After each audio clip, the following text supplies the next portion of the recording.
This daf Yerushalmi Shevi'is in the article holds the other edition of daf Samach Gimel Alaf at the Mishnah Halacha Gimel Mochim Perush Shevi'is in the Vilna. We are on daf that's called base on the base. I'd like to point out that yesterday at the end I was talking about the pshat Batei Kisos and Batei Merchotzos, and I went to look in the Shar Torah, so it was there, and I found it there, but it's inside my Gemara. It's a little bit smart, so it's hard to see. I guess I spilled coffee in or something that Shar Torah had changed at Girsa. Okay, so Halacha Gimel, as I said, Chav Beis Hamad Beis, in the Vilna, Ein Mochim Perush Shevi'is Lo B'Mida Lo Mishkov Lo Minyan. Perush Shevi'is you can't sell not by measure, nor by weight, nor by count. V'lo te'enim b'minyan, the v'lo yarek b'mishkol. Even though the figs are normally sold by weight and vegetables normally sold by count, it's not enough to switch and to sell figs. They sell figs by count and vegetable by weight. No, you have to sell those specifically by estimate. But you can't even sell in bundles. That's too precise. And it says here, even if you don't count the agudos, just you estimate how many agudos are, it's no good. Something which is normally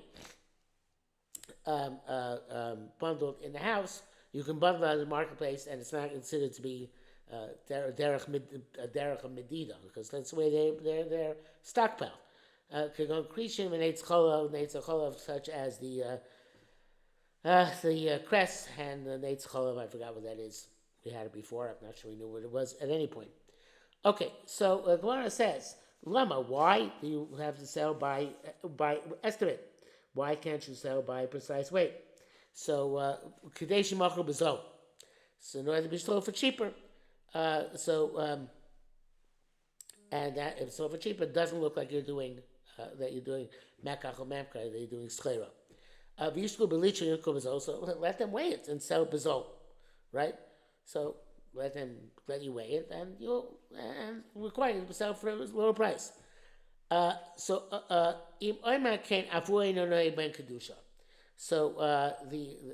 we're giving another reason why we sell ba'omer. But why do we say just sell cheap? No, sell ba'omer, not just because we want to sell bezol, but also because we want you to understand that you have to be no'eh ben kedusha shvi'is. So therefore, we change the way you sell them and make them specifically by reckoning, by approximation, by estimation, not by measuring. Okay, here we have Tani Peres Chutzlaretz Shich L'Sul Aretz. We have Peres from Chutzlaretz came there, so Lo Yinikorn Lo B'Midam Mishkal. We make a gzeira that they can't be sold any differently than the Shemitah fruit of Eretz Yisrael, because it looks like it's Shemitah fruit of Eretz Yisrael. It's fruit being sold from Eretz Yisrael. So that's be sold Peres Aretz. We really Mikari. If they're obvious that they came Chutz La'aretz, I guess this type of fruit or vegetable doesn't grow in Eretz Yisrael, or it grows differently in Chutz La'aretz, mutter is permissible. Rabbi Yosef Barabun, Gon Ilen Kukasiyah, a type of vegetable. The Salkim is that means Susita, Litveria, which come from Chutz La'aretz from Susita, and they, Litveria, evidently they were recognizable as being uniquely from that place, Susita. Rabbi Chizkiah Shem Rabbi Amar Melamed said, Zeshu Mode B'Kfisha, the person who measures with it's a basket. And on account of done already 2 or 3 times, he knows exactly how much the basket holds. Also, can't use anymore because it's no longer an estimate. Rabbi Yosef said, Aser Meimar Ovet Etzbach. You can't you also can't say put your finger there, because there are people who know when they put their fingers in what the volume is. I guess they measure by the height of their finger. That's also during Shemitah as well. You have a butcher who's a Kohen who has a Bechor. such as you got a b'chor ba'amum, which you which you're allowed to eat, but of course not allowed to sell it in the normal way. So ma'al mekate kuptin. Oh, is that the case also in the ma'al mekate kuptin umezabno go shuka. The derech of tabachim is to make the cuts in the marketplace. So what happens if you make the cuts at home? Does that actually mean that you can now sell it in the marketplace based on cuts? You can't weigh it in the marketplace, but you make and normally people make cuts out in the marketplace, but you make cuts at home.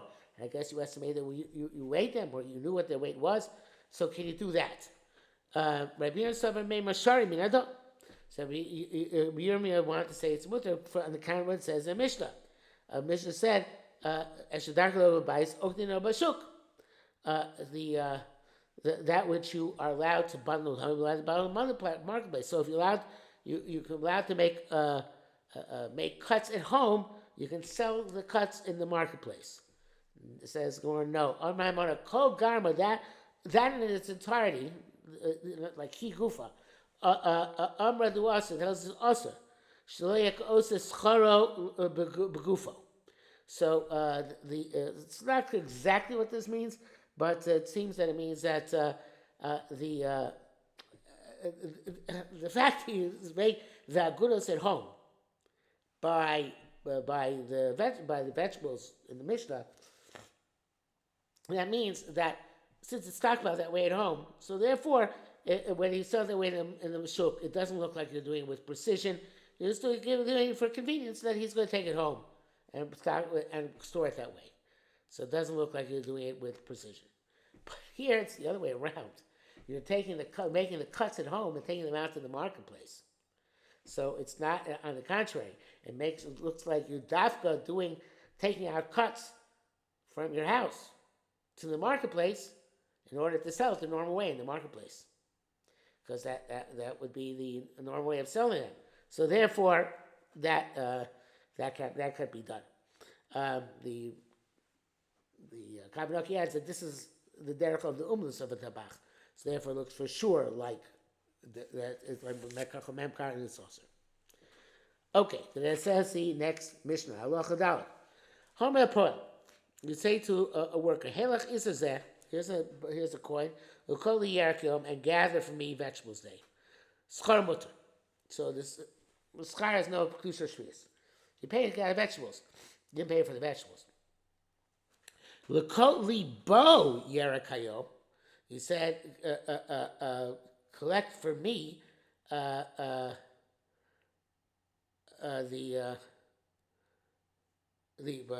should put it down. The Ramban brought down by the Ramban Chumash brought down by the by Kavanaki says it's talking about vegetables which grew during the 6th year, so the oven is to speak him, but they have kedusha shvius because you're gathering them during Shemitah. We're also talking about the type of yerokos which chazal that we're not goys there svichim on because they're not normally cultivated. So, but he said l'kotli bo tzchor also, because then it's masha that he wants to buy the vegetables which the person is collecting, and with this money. So the Poel is acquiring them for himself. And because the Baal Bayis is giving them as a sale to the Baal Bayis, and therefore the coins get kedusha shvius. Lokim min anachnu kikor bepunyon. Similarly, if you you bought on credit a loaf of bread for a pundion from a nachdom, and you say, when I bring you when I gather vegetable field, I bring it to you, mutter.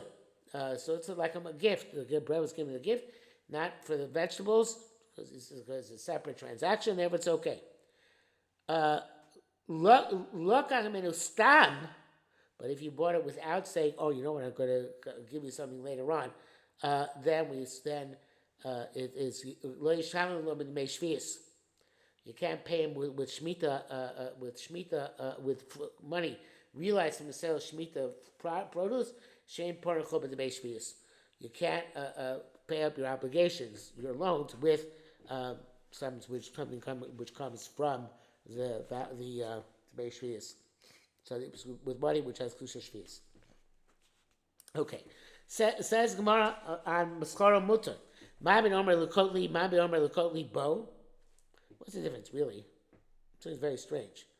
So the Me'alocha Shel Rabbi Yisrael Rabbi Yisrael said Me'alocha Shel Imhumu. It's one of those halachas that are unclear. Now Imhum has many different shatim all throughout the Yerushalmi. It happens a lot of time, and it's language of like Cholim Omamos, like Kavanaki says, which is dark coals. They're not bright. They're dark, and halachas are normally either mean halachas which are unclear.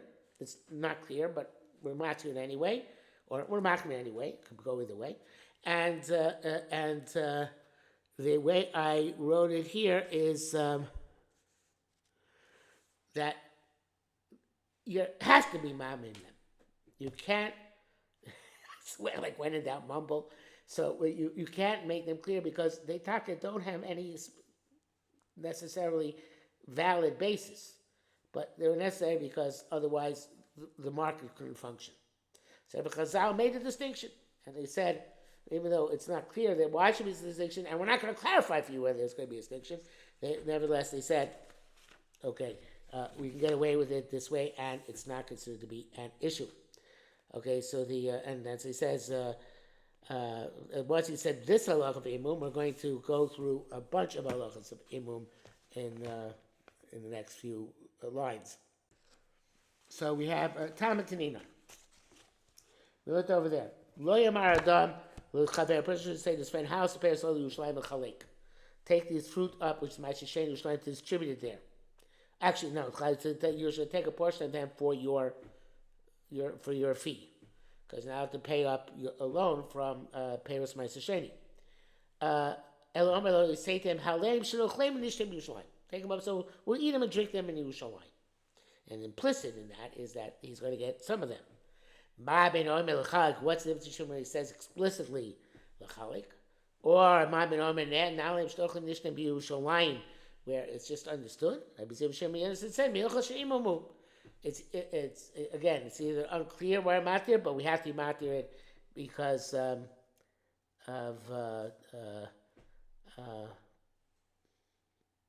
because of the otherwise the Ma'aser Sheni won't get to Yerushalayim, or it's what was I going to say? Or it is something which I'm not sure what I was going to say. Anyway, same thing. It's unclear. We covered up. It's since it's not explicit, even though the intent is the same, that's sufficient in order to permit it. Tamatim learned over there. Person could borrow from his friend barrels of oil and barrels of wine.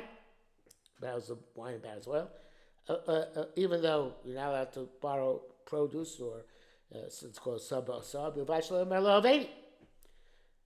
you don't say it's a low. So you're not allowed to say halveni, but you can say hashileni. In English, we don't have a distinction; they're both borrowing. But in Hebrew, the distinction halveni is the language of a loan of money. Hashileni is the lesson of let me borrow this object. So it's the same connotation. In fact, in English we translate the same. This is halachos again, halacha of imum, and the Kavanaki says because only Shabbos you're matzir. I'm not sure if this actually is brought down here and somewhere else. Yeah, so I guess it's the 23rd pack of Shabbos, so that was, must be that's what it's talking about, account of Einig Shabbos. And that brings us we're ready to the top of Psalm of David Amid Aleph. We're up to Piton, and we will stop here for today.